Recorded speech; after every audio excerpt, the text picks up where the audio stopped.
my 100 subscribers that I now have. It's very exciting. Oh, because I just crossed over the 100 mark, and I'm very happy and thankful for each and every one of you. So I just wanted to give a little mini celebration here before I get started. But what I really wanted to talk to you about is how to declutter like Marie Kondo so that you can spend money more intentionally. So let me get this off, and I'm gonna talk about that just for a second, and then I'm gonna give you a tour of the things that I've done to declutter like Marie Kondo and get my home in a place where I feel very clutter-free and free. So I started this mission because on Friday I wanted to create a video on how to spend less when you go shopping, whether it's at Target or wherever you go. Like I always, sometimes find myself just getting more things than I actually need. So I started that thought process, and it led me down this rabbit hole of decluttering my entire place. So Friday night I was up till 3 in the morning, and then on Saturday and Sunday, it was like a crazy place of decluttering. So I literally took everything out, like Marie Kondo says, and asked myself, does this add value to my life? Does it bring joy? And the things that did got to stay, and the things that didn't, those got to move to the donation pile. And that has really helped give me a good foundation. So when I go to the store now, I know everything that I own, and I know what I need or want that would add more value to my life and what I really don't. So that's just kind of the starting point for this whole decluttering for me. And also I'm entering into a really creative space in my business. Like I'm doing my first challenge, which starts next week. And so send me a message on Instagram if you want to be involved. But the challenge is a 5-day challenge to get your financial shit in order. So I know a lot of us feel cluttered that way also. So I put together some things that you can do every day to help you get your finances in order. And let's get on this tour of my place. And let me see if I can flip this. Okay, so first I'll show you my bathroom and what I did.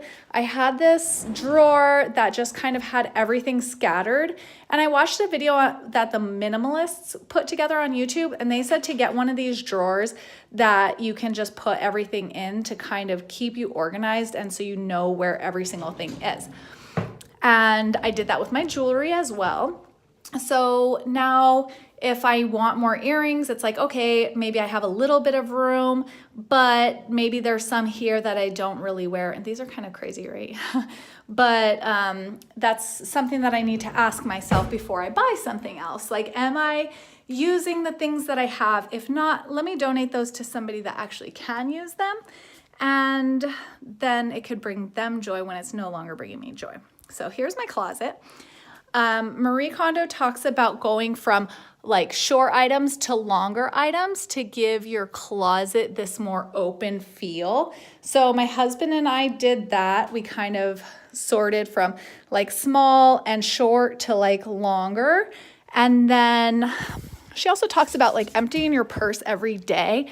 And I had created this basket. So all these are empty, and I put my purses here, and these are all purses that I use. So when I get to a point where like I'm not using it anymore, then that is gonna be something that gets donated. And I did give myself this one box so that we can like throw stuff if we're in a hurry, but it doesn't clutter up this whole space, because that drives me crazy when there's like little things up there that are just like, just adding to the clutter, when I need a clear mind so that I can be creative. And I'm going to show you my drawers.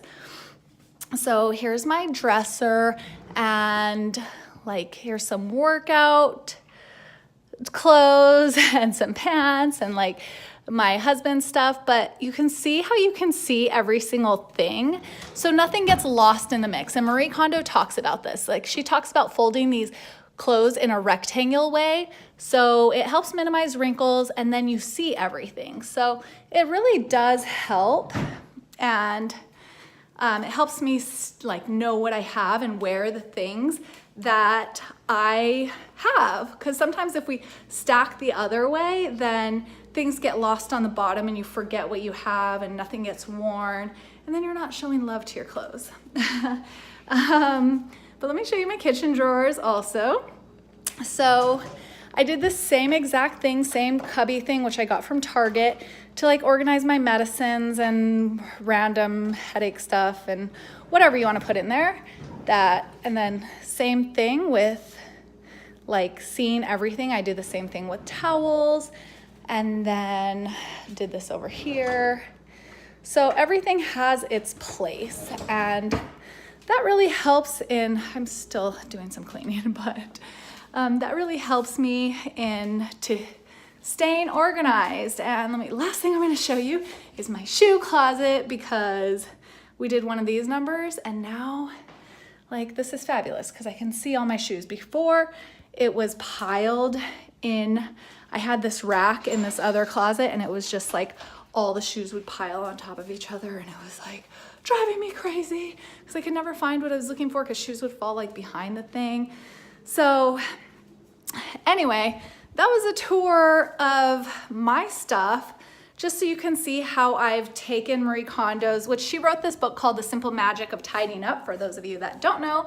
And also she has a Netflix show. So it's kind of like I'm hearing more and more people talk about this, and I'm like, oh, I've been following her for a couple of years now. So I do this process every 6 months. So I couldn't believe that it took me the whole weekend, like Friday, Saturday, and Sunday. I could not believe it took me so long to declutter, because it's like I've decluttered on a regular basis. But that leads me to just talking about spending intentionally, because when we know what we have, we can go to the store with the mindset of only bringing things into our lives that really are going to add more value to our life.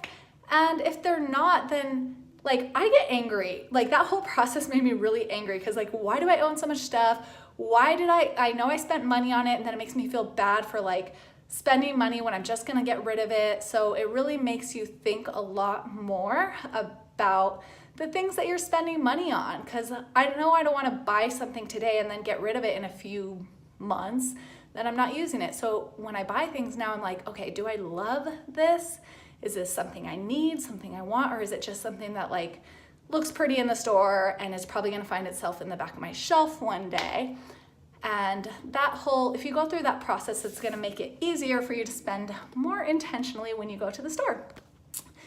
So anyway, that's all I wanted to say. And I am very thankful for my 100 subscribers. I have a long way to go, but I know the 100 of you that are there with me now, like, I just want to add so much value to you and bring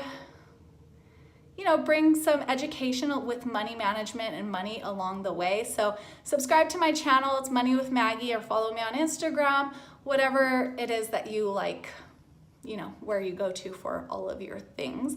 And shoot me a comment or a question if you have any financial questions that I can help with.